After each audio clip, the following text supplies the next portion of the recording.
The views and opinions expressed on the following program are those of the host and guests and do not necessarily represent those of any organization, including One Generation Away.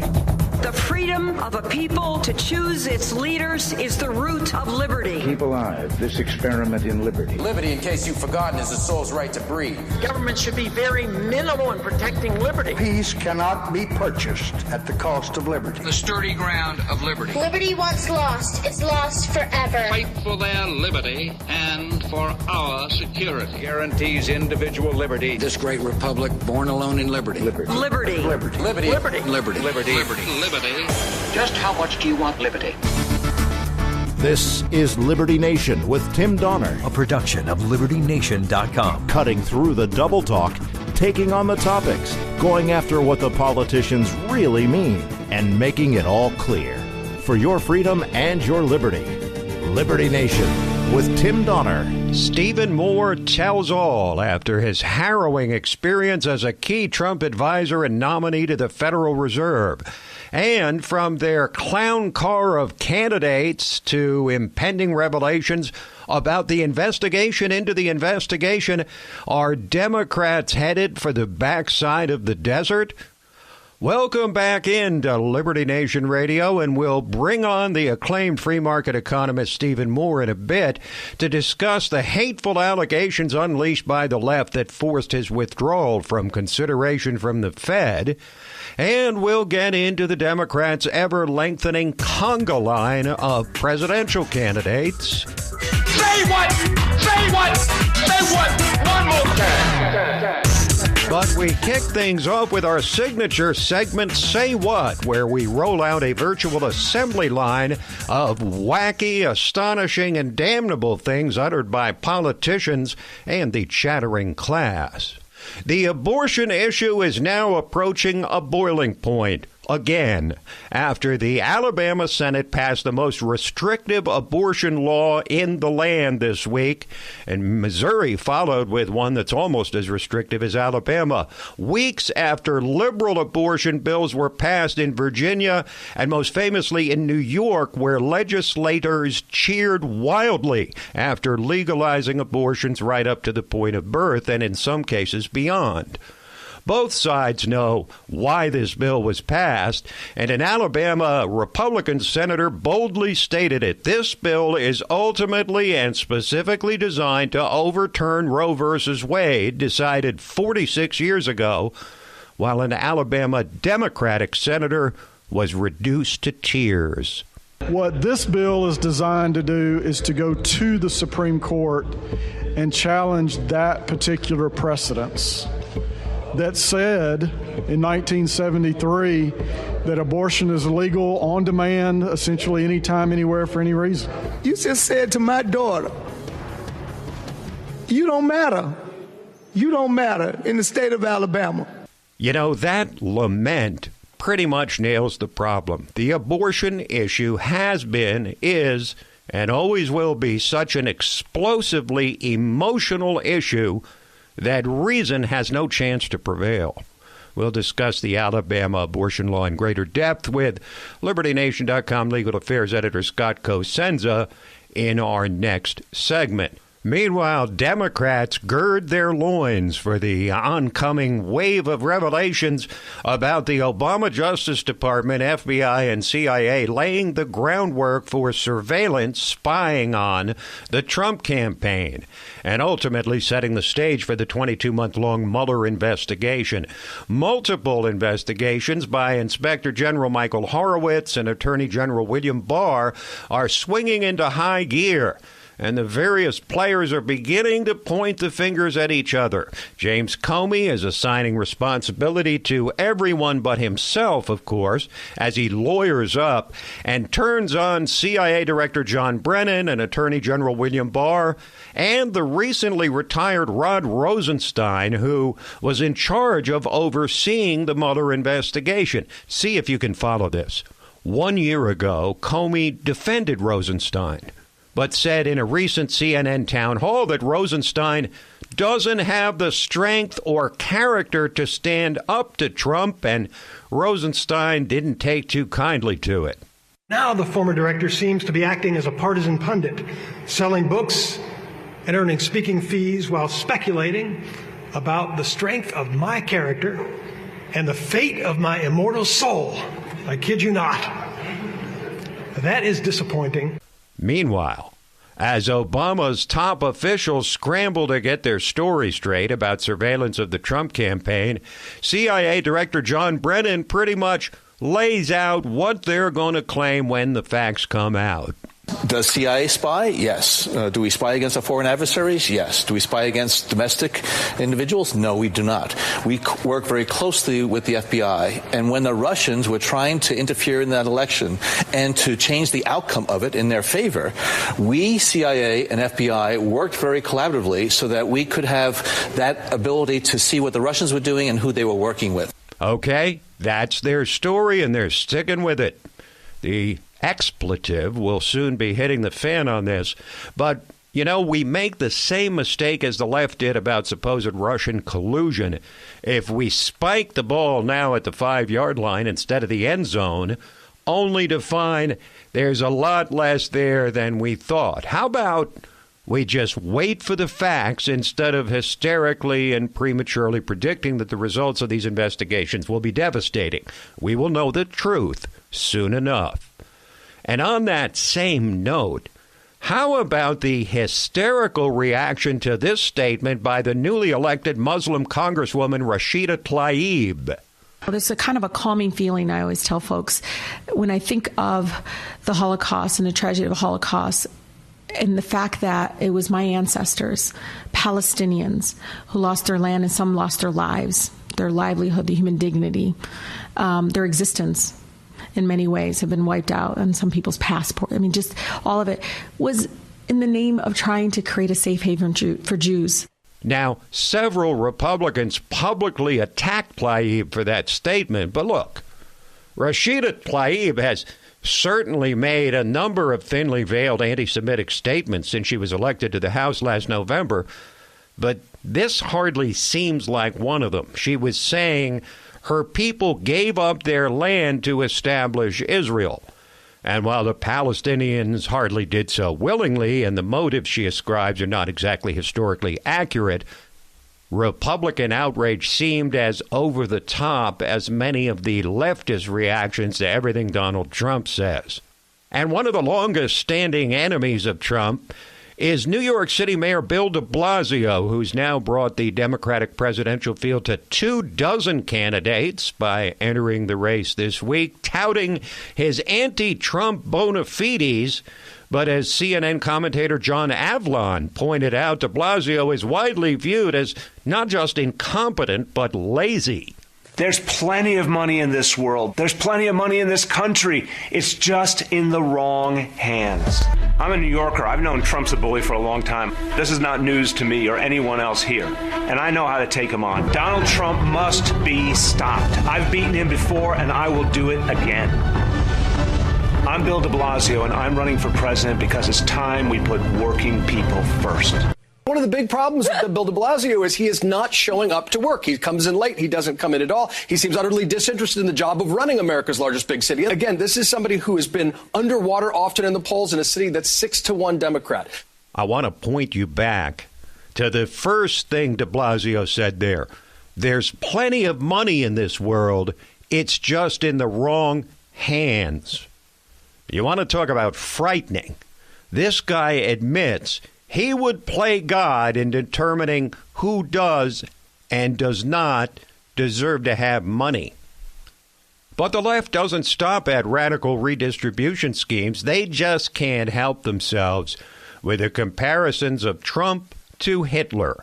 And not just on the leftmost fringes of the dark internet. If you haven't watched the leftist haven MSNBC lately, or even at all, let me provide you an ever so brief window and all you need to hear about the kind of thing MSNBC keeps putting out. This is from longtime New York operator and Trump enemy Donnie Deutsch talking about Trump taking action against illegal immigrants. Think about that our country now and the commander-in-chief authorized ICE military police, to literally go to the streets in 10 cities across this country, including New York where we are, and storm and show up and grab families and children.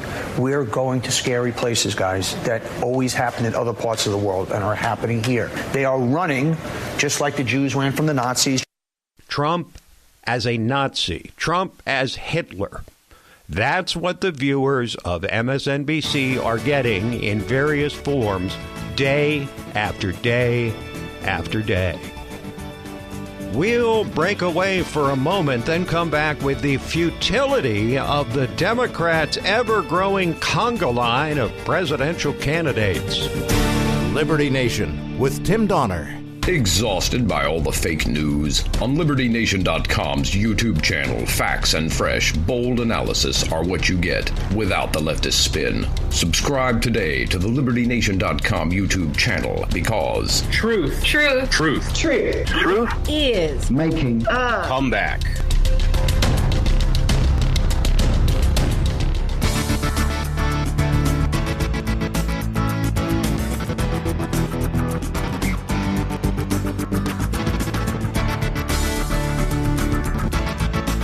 We believe that all men are entitled to the blessings of liberty. This is Liberty Nation with Tim Donner. Maybe we should now call them the Dirty Dozens. The Democratic primary now resembling a clown car of truly unimpressive candidates, 24 in all, after a couple more candidates added their names to the leftist conga line this week. First, one of the most low-profile governors in the nation, Steve Bullock of Montana, and then one of the most high-profile mayors, Bill de Blasio of New York City. And honestly, there's so much bombast emanating from these presidential wannabes, we thought it would be nice of us, you're welcome, to cull through all of it and pick out the best or worst or most revealing of the bunch. Let's start with the back and forth about climate change between the radical left and frontrunner Joe Biden.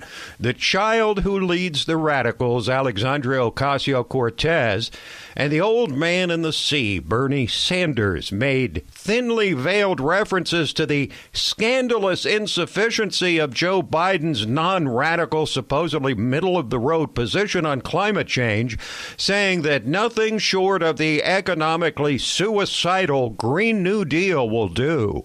I will be damned if the same politicians who refused to act then are going to try to come back today and say we need a middle of the road approach to save our lives. That is too much for me. When you're dealing with the future of the planet and making sure that our kids and our grandchildren have a healthy and habitable world in which to live, I don't know how you go too far.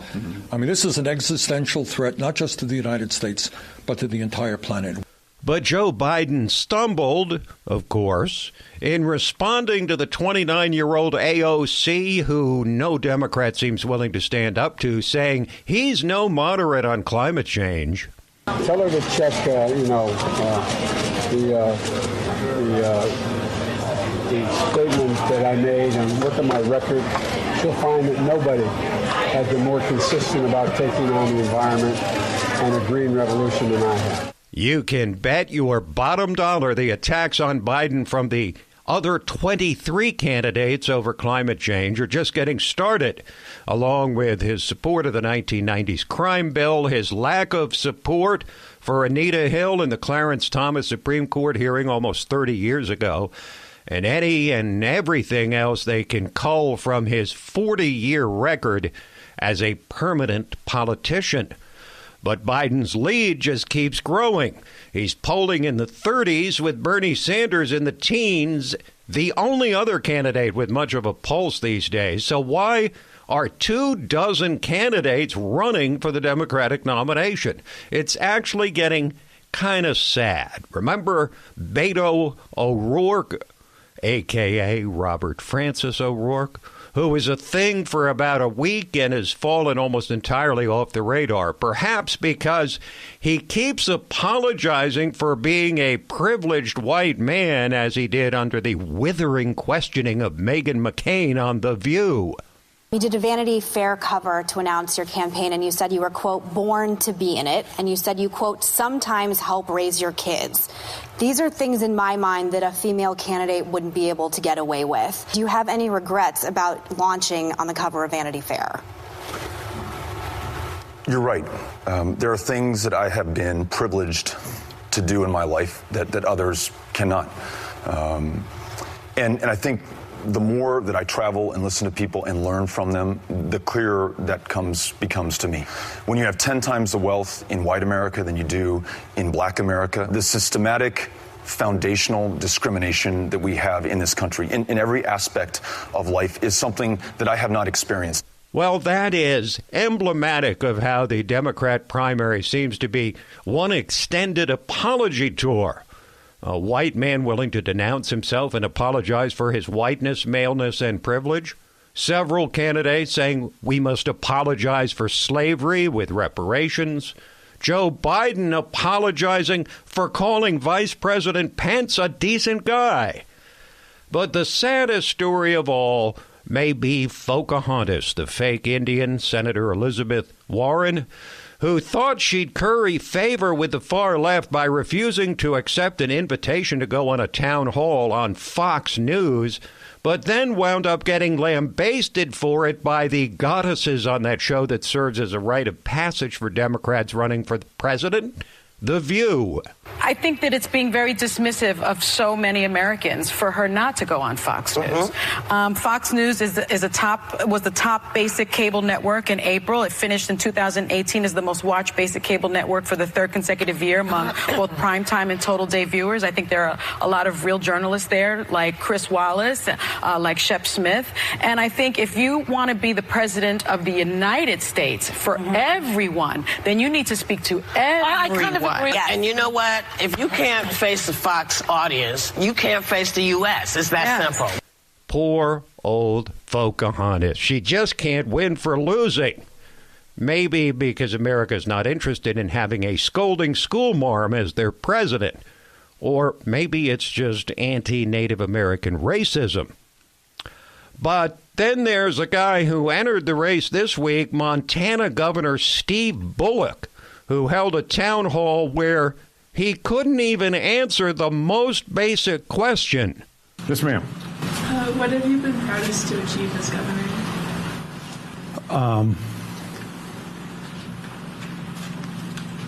I am happy that hopefully my kids still know my most important job is being their dad.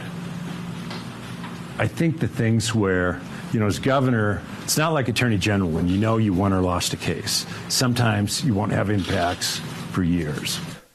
I can't name a single thing he's accomplished as governor. And the guy wants to be president.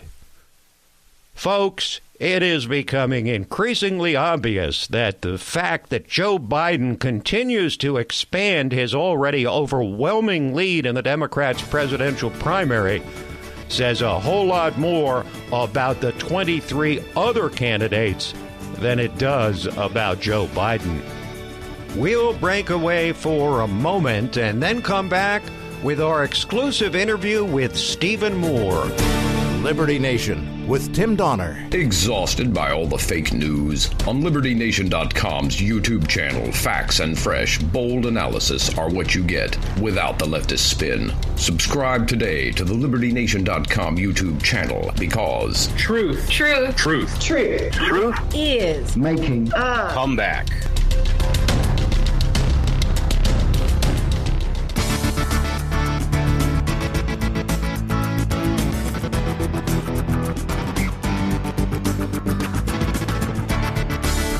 Far more important than my political future and far more important than yours, the well-being of our country. This is Liberty Nation with Tim Donner. Well, it was just recently that Stephen Moore, free market economist extraordinaire, founder of the acclaimed Club for Growth, and a key economic advisor to President Trump since the 2016 campaign, was asked by the president to serve on the Federal Reserve Board, the central bank which sets interest rates and determines the nation's monetary policy.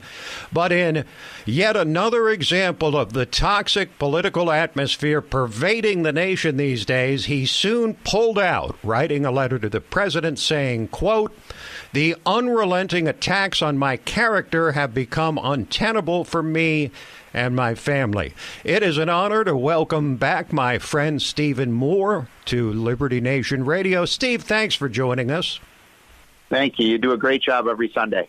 I so appreciate that. Now, I want to focus on matters of substance, but let's start with this whole ugly episode involving your nomination to the Fed. We know you were attacked for writing things considered sexist that you said were just spoofs, but give us a fuller sense of the nature of these attacks on your character.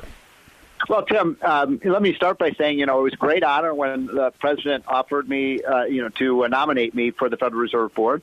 I was excited about it, and I wasn't appointed to be the chairman, and most of the power in the Fed resides with the chairman. But, I thought it would be a cool experience. I thought I could actually maybe have some impact on how the Fed determines the money supply and the interest rates of this economy, because it makes a big difference in terms of how, people's jobs and people's 401k plans and all of these things. And so, I was a little naive because I really didn't think, the people would pay a lot of attention to this. I mean, can you name more than one Federal Reserve Board member? I bet most people listening to the show can't. No, probably I can't mention more than one or two. So I thought it might be a little story in the Wall Street Journal today, and then maybe during the confirmation hearing in front of the Senate in a few months. But what happened was almost from the moment this was announced, Tim, and I'm not exaggerating, the knives were out for me, and it's almost flattering, actually, that they were that afraid of me that they just went completely ape over this and started, attacking every element of, he's the wrongest economist ever, and he doesn't have the intellectual gravitas, he doesn't have a PhD, all of these things. And by the way, the fact that I didn't have a PhD in economics, I do have a master's, I thought was kind of a qualification, not a disqualification, but because they have 300 PhD economists over there and they haven't done such a great job. And so, and I also hoped that this would be a great, opportunity to use this as a platform to talk to the American people about, what our monetary policy should be. And what happened, the left realized in about 3 days that they weren't going to be able to defeat me on my economic ideas because, frankly, I helped put the president's plan together, and, I have a pretty good track record. I'm not always right, but I'm right more than I'm wrong, and certainly more right than the liberals who were attacking me.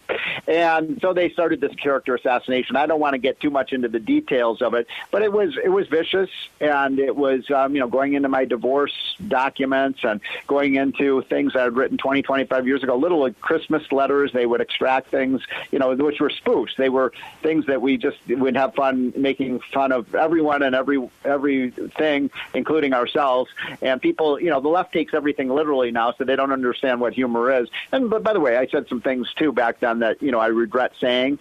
So I'm not blameless in this. But I think one lesson of this is that, if you're anyone with any kind of record, I've written 2,500 articles, probably 600 media appearances, hundreds and hundreds of speeches. You can go back and, I have skeletons in my closet. I've said things that are, flamboyant and politically incorrect, and they were able to build a case against me. And it was so harsh that my wife almost literally said, if you don't drop out of this, I'm going to divorce you. That's how hard it was on us day after day after day. They had 7 full-time investigative reporters looking into me. Wow. I mean, I didn't even realize the magnitude of it all. I mean, you've always been a policy guy, Steve, who mostly stood apart from politics. So let me ask you this. What did you learn from your exposure to the down and dirty side of politics circa 2019? Well, as I said, it was a little bit flattering. I mean, I think the left was genuinely terrified of having me over at the Fed, and that's why they pulled out all the stops to prevent me from being there. They did not want my free market ideas at the Fed, and so It's unfortunate because, by the way, it would have only been one of 9 or 10 or 11 or 12 voices over there. So, that they think that my powers of persuasion are so superhuman, Tim, that I was going to completely, change everything that was done over at the Fed. And so I'm disappointed. I think that Donald Trump will find, because Herman Cain also had to drop out. And by the way, I think Herman would have been an excellent member of the Fed. But I know Trump, by the way, I got to say this about Donald Trump. The guy never backs down. Even when, some of the harshest stuff was coming out against me, he never called me and said, you should drop out. In fact, when I had suggested it, he said, are you kidding? No, get back in there and fight. And I love that about Donald Trump. He's a loyal guy, and he knows. And I've come out with so much more respect for him, by the way, because what I went through, Tim, was 1/10 of what Donald Trump went through, in the assaults. And, he never backs down, and he never gives up a fight. And so that meant a lot to me. And he wrote me a very nice note after the whole thing was over. So, but I can guarantee you, we will eventually put 2 people on that Federal Reserve Board that are free market oriented, believe in stable prices, and believe that inflation is not caused by economic growth, because Trump has created economic growth, and the Fed is terrified that that's going to cause inflation. But when you produce more goods and services, the prices of things fall, so they don't rise. Yes, you mentioned Herman Cain, who actually sat on the Missouri Federal Reserve Bank board, so he was qualified as well, also attacked, also vilified.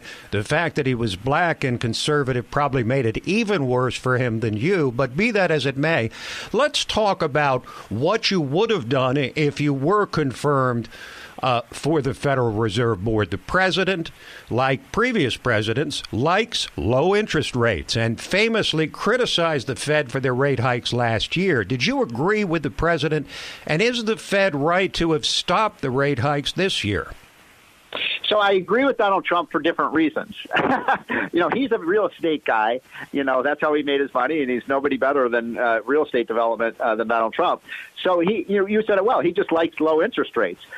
I like stable prices, and my complaint was that what was happening starting in the fall of 2018 is the Fed, we had 3.5 to 4% economic growth, full employment, no inflation anywhere that could be seen, a beautiful picture on the economy, exactly what we wanted, and the Fed comes along, Tim, and starts monkeying with the system by raising interest rates.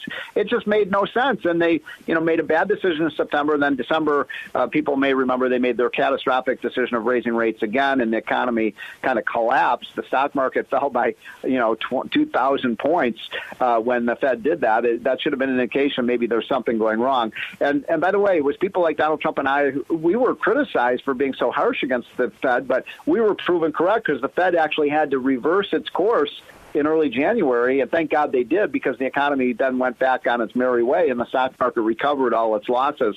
So what I believe in is stable prices. I believe that the role of the Fed should make the dollar stable, so that the dollars that you hold in your pocket and the people hold in their pockets or in their bank accounts and their savings plans, that they will be worth 5 or 10 years from now what they're worth today.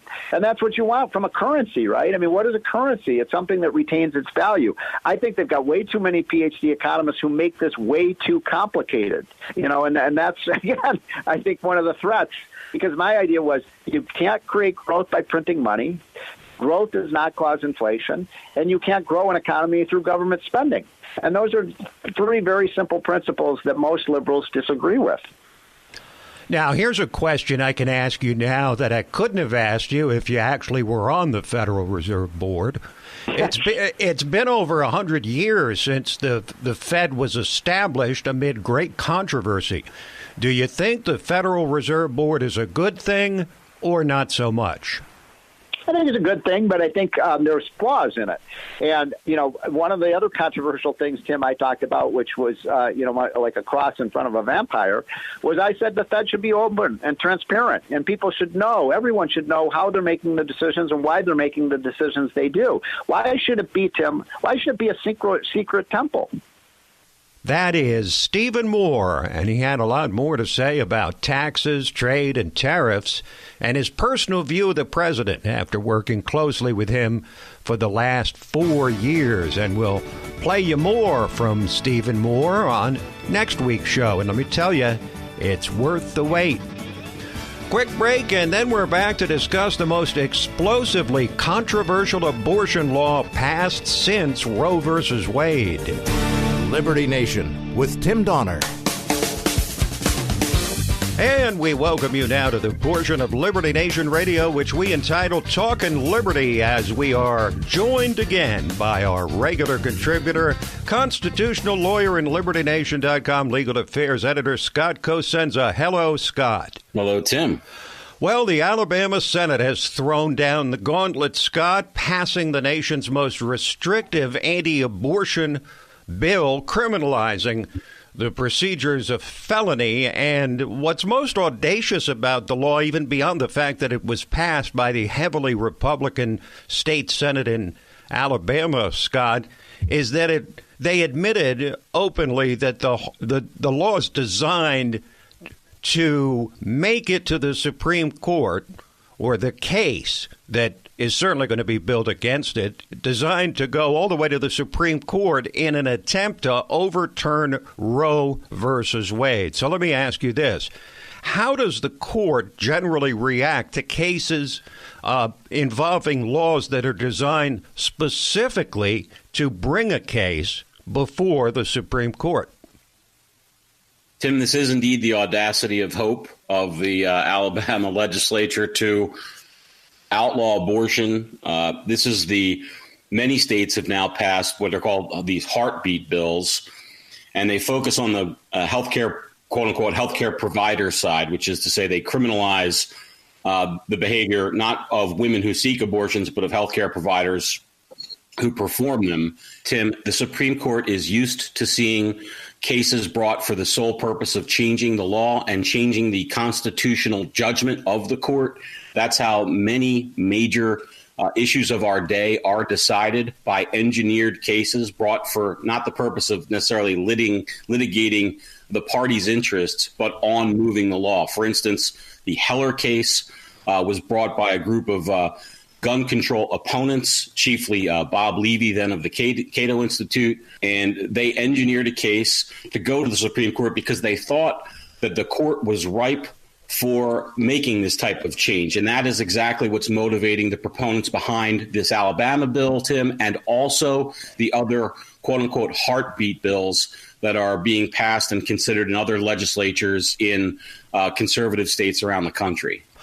Now, the way this bill is designed is basically to force the opposition to sue, take it to court, and make its way up from the district to circuit to appellate to Supreme Court level. But once it gets there, yes, Scott, there is certainly a conservative majority ideologically. But if you look at a guy like Kavanaugh, maybe not so much Gorsuch, but certainly John Roberts, is this a group of a narrow majority of 5 conservative justices prone to overturn long-standing precedent like Roe versus Wade? I mean, John Roberts' decision on Obamacare, where he cast the vote that single-handedly upheld the law, does that not prove that he, at least, if not the other so-called conservative or constitutionalist justices, are loath to overturn long-standing precedent? I don't think that you can extrapolate from the Obamacare ruling what may happen here. I think it's fair to say that we know for sure John Roberts isn't a sort of dyed-in-the-wool conservative's dream of a justice. But I don't think that we can then say this is indicative of how he's going to rule in this case. And I would say to you, Tim, that the people who are putting their massive political capital and money behind this push, they've done their counting and they see 5 votes for a win on the Supreme Court. Now, whether they're right in their math, we'll have to wait and see. But they certainly believe so. Well, this appears to be an emotionally driven case. Does it not seem, if not obvious, Scott, at least evident, that this Alabama abortion law and other aggressive anti-abortion laws, which are being pushed in as many as 20 states across the country, are a direct reaction to what happened in Virginia and especially in New York, where they passed a law allowing abortion right up to the point of birth and in some cases beyond the point of birth. Is this an emotional reaction to the outrage caused by the Virginia and New York laws? I don't think so, Tim. I think it's a direct reaction to them just simply counting votes on the Supreme Court. Since 1973, when the Roe v. Wade decision was handed down, conservative anti-abortion activists in this country started then trying to get that decision reversed, trying to enact more legal restrictions on abortion, and they've been unceasing in their efforts. And I think this just represents them looking ahead and saying, we think we have the votes now. Let's go ahead on this new front. You know, it's a war they've never stopped fighting, and this is simply a new front that they hope to advance the cause on. All right, we're going to ask you to read the tea leaves as best you can. Scott, what do you think the chances are that, A, it makes it to the Supreme Court, and B, that the court rules in a way that is, in some sense, favorable to the pro-life movement? I think that it will see the Supreme Court, if only, Tim, because the number of states that are advancing these laws and passing them, I think will yield what's called a split in the circuits. And that's a type of a situation where the Supreme Court almost always takes the case, which is to say one of the judicial circuits has ruled one way to allow or disallow the bill, and another will split. And so we can't have a situation in the country where people in West Virginia can't get an abortion because the federal court in their jurisdiction says they can't, but people in Florida can. And that's exactly the kind of case the Supreme Court will snap right up. I suspect that's how it'll get to the court. And as to your tea leaf question, as I consult the magic 8 ball here, Tim, I say the court will not overturn Roe v. Wade. I don't think that any of the justices, save I think Scalia would have if he hadn't passed, and I think Thomas would vote to overturn. But I don't think you're going to get 5 justices on the Supreme Court who are willing to do what the backers of this bill would have us do, which is essentially ban abortion in America. Okay, let's move on to a different topic here, which is the legalization of mushrooms, psilocybin mushrooms in the city of Denver. Now, Colorado, of course, Scott famously was the first in the country to legalize marijuana for recreational use and sale. What is the significance of them now going beyond marijuana to mushrooms in terms of legalization? Is this likely to set a trend? Tim, I think it's fascinating. This, to me, is a huge story because it's the first non-marijuana legalization or decriminalization that we've seen. And just to be clear, the state law controls what's criminal in Denver or not. So it's still a crime. But Denver has said the police department cannot use and the prosecutor's office cannot use any taxpayer resources to prosecute it. So effectively, they've totally defanged the law within Denver. Meanwhile, Scott, ride-sharing has become all the rage across the country. Alternatives to taxis and buses and public transportation. However, the National Labor Relations Board ruled this week that Uber drivers cannot unionize. Why? Okay, I think this is a great ruling, and that one way to say it is that they cannot unionize. Another way to say it is that they can't be forced to be a member of a union, because that's what the unions want. They want to come in there and they get a few cooperative drivers who say they want to unionize. And they've argued that Uber should have to basically pay them like employees. And of course, that would destroy Uber. Their business model doesn't allow for them to sort of pay people an hourly wage. And the people who drive for Uber accept those terms. And in fact, many of them like it, Tim, because it allows them flexible schedules and so forth, the sort of new gig economy that we're headed into. And I think of it as, not as a restriction on them unionizing, but a restriction on the unions against what they can do for the people. Okay. Thank you, Scott. Thank you, Tim. This program, Liberty Nation Radio and LibertyNation.com's own podcasts, The Uprising, hosted by Scott, and The Rabbit Hole, Politics and Prose with Mark Angelides, are available on demand anytime, any place at LibertyNation.com. So that is it for this week, but we'll be back at you next week. Same time, same station. Till then, this is Tim Donner saying, stand up for liberty. And we'll see you next time on Liberty Nation Radio.